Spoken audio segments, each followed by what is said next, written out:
ఓ వ్యక్తి సాయంత్రం 6:30 గంటల సమయంలో పసుపు పచ్చని కుర్తా, నెత్తిపై తెల్లని టోపీ, పెద్ద గడ్డం, గోరింట రంగు విగ్గు ధరించి తన భార్యను తీసుకుని హడావుడిగా పోలీస్ స్టేషన్లోకి వెళ్ళాడు. సార్ సార్, ఓ కంప్లైంట్ ఇవ్వాలి, రాసుకోండి. అలాగే అని చెప్పారు సదరు అధికారి. వాళ్లను 15 నుండి 20 నిమిషాల వరకు వెయిట్ చేయించి కబుర్లు చెబుతూ టైంపాస్ చేసుకున్నారు. ఆ తర్వాత ఓ కానిస్టేబుల్ని పిలిచి రైటర్ దగ్గరకు తీసుకువెళ్ళి కంప్లైంట్ ఏంటో చెప్పండి అన్నాడు. దాంతో ఆ వ్యక్తి, సార్, నేనిక్కడ దగ్గర్లో ఉన్న బస్తీలో ఉంటాను. అయితే ఈరోజు పొద్దున మా పొరుగింటి వారికి అస్వస్థతగా ఉంది అంటే అంబులెన్స్కు ఫోన్ చేశాను. అయితే దానికి వాళ్ళు మేము పేషెంట్ని త్వరగా హాస్పిటల్కు తీసుకెళ్లాలంటే దానికి మాకు ఎక్కువ డబ్బులు చెల్లించాల్సి ఉంటుందని చెప్పారు. దాంతో ఏం చేయాలో తెలియక తొందరగా హాస్పిటల్కు తీసుకెళ్లాలని మేము ఆ డబ్బులు మొత్తం చెల్లించాం. అయితే గవర్నమెంటు అందించే అత్యవసర అంబులెన్సు సేవ ఉచితమే కదా, కానీ వాళ్ళు మా దగ్గర ఉచిత సేవకు కూడా డబ్బులు తీసుకున్నారు. డబ్బు పిచ్చి పట్టిన ఇలాంటి నీచులు నెలనెలా జీతాలు తీసుకుంటూనే మళ్లీ మా పేదవాళ్ల ప్రాణాలతో ఆడుకుంటున్నారు.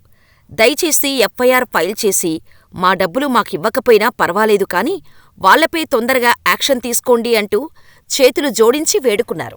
కాని ఆ పోలీసులు మాత్రం అస్సలు పట్టనట్టు, మీ బస్తీ మా స్టేషన్ అండర్లో లేదు కాబట్టి మీరు ఇక్కడి నుండి 3 కిలోమీటర్లలో ఉన్న మరో స్టేషన్కు వెళ్లి ఈ కంప్లైంట్ అక్కడివ్వండి, వాళ్ళు ఎఫ్ఐఆర్ ఫైల్ చేస్తారు అని చెప్పారు.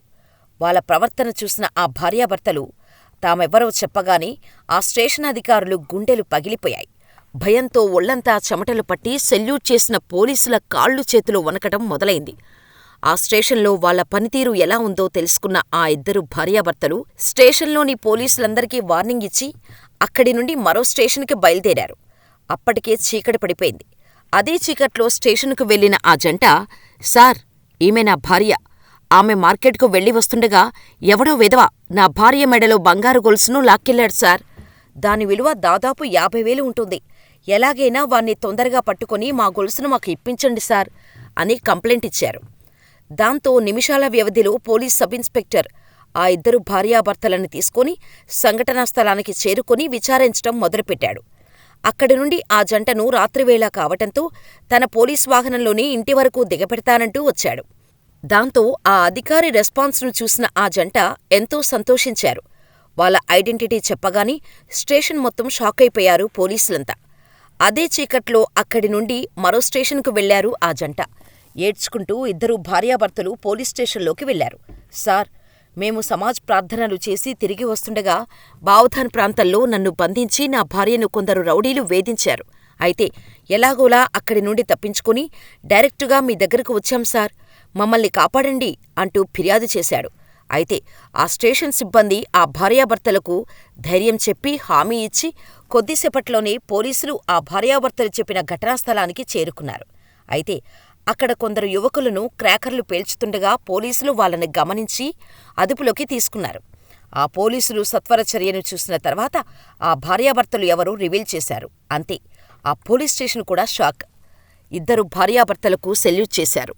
అయితే ఇంతకీ ఎవరా ఇద్దరు భార్యాభర్తలు? అది తెలుసుకునే ముందు చిన్న రిక్వెస్ట్. మా వీడియోలు చాలామంది చూస్తున్నారు కానీ మా ఛానల్ని సబ్స్క్రైబ్ చేసుకోవటం మాత్రం మర్చిపోతున్నారు. దయచేసి మా ఇన్ఫర్మేషన్ నచ్చితే వీడియోని లైక్ చేయడంతో పాటు మా ఛానల్ని సబ్స్క్రైబ్ కూడా చేసి నోటిఫికేషన్ బెల్ ఆన్లో పెట్టుకోండి. అలాగే మీ అభిప్రాయాన్ని మాకు కామెంట్ చేయటం మాత్రం మర్చిపోకండి. అలా మారువేషాల్లో ఒకే రోజు 3 స్టేషన్లని పోలీసులు పబ్లిక్కి ఎలా రియాక్ట్ అవుతున్నారు అనేది తెలుసుకోవడానికి వేసిన స్కెచ్చే ఇది. పూణేలోని Pimpri Chinchwad police chief commissioner IPS Krishna Prakash పసుపు రంగు కుర్తాతో పాటు సర్కిల్ క్యాప్ ధరించి నకిలీగడ్డం మరియు గోరింట రంగు విగ్గు వేసుకుని మారువేషంలో స్టేషన్లను చెక్ చేయాలని నిర్ణయించుకున్నాడు. అయితే ఒక్కడే వెళ్తే గుర్తుపట్టేస్తారేమో అని కమిషనర్తో పాటు అసిస్టెంట్ పోలీస్ కమిషనర్ ప్రేరణ కట్టెను కూడా తోడుగా తీసుకెళ్లాడు. ఆమె ఆయనకు భార్యగా నటించారు.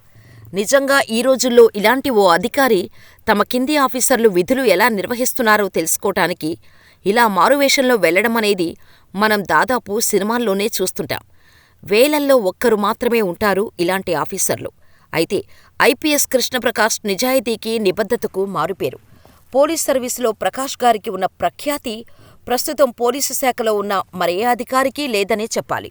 Inspector general of police rank అధికారి అయిన కృష్ణప్రకాష్ ఐపీఎస్ మాత్రమే కాదు, జార్ఖండ్కు చెందిన ట్రయాథ్లెట్ కూడా. అతను 2018లో యూఎస్ఏలో జరిగిన 1497 కిలోమీటర్ల పొడవైన సైక్లింగ్ రేస్ అక్రాస్ ది వెస్ట్ను పూర్తి చేశాడు. డైనమిక్ క్యాప్ అథ్లెట్గా ఉంటూ ఐరన్ మ్యాన్ ఛాలెంజ్ మరియు అల్ట్రామ్యాన్ ట్రయాథ్లన్లను కూడా పూర్తి చేశాడు. ఐరన్ మ్యాన్ అనేది 180 కిలోమీటర్ల సైక్లింగ్ మరియు 42 కిలోమీటర్ల మారథాన్ ద్వారా 3.8 కిలోమీటర్ల స్విమ్మింగ్ను కలిగి ఉంటుంది. అయితే అల్ట్రామ్యాన్ ఒక పోటీదారుడు 10 కిలోమీటర్ల బహిరంగ సముద్రంలో ఈదుతూ 421 కిలోమీటర్ల సైకిల్ తొక్కి ఆపై ముగింపు రేఖను చేరుకోవటానికి 84 కిలోమీటర్లు పరిగెత్తాల్సి ఉంటుంది. వాటన్నిటినీ ఛేదించిన కృష్ణప్రకాష్ మంచి నిజాయితీగల పోలీస్ అధికారిగా, ఉన్నతమైన వ్యక్తిగా ఎన్నో పేరు ప్రఖ్యాతులు సంపాదించుకున్నారు. మరి IPS Krishna Prakash real life story నచ్చితే మా వీడియోను లైక్ చేసి మీకెలా అనిపించిందో మాకు కామెంట్ చేయండి. ఇలాంటి మరిన్ని interesting real life inspiring stories కోసం మన ఛానల్ని సబ్స్క్రైబ్ చేసుకొని పక్కనే ఉన్న బెల్ ఐకాన్ కొట్టేసి నోటిఫికేషన్ ఆన్లో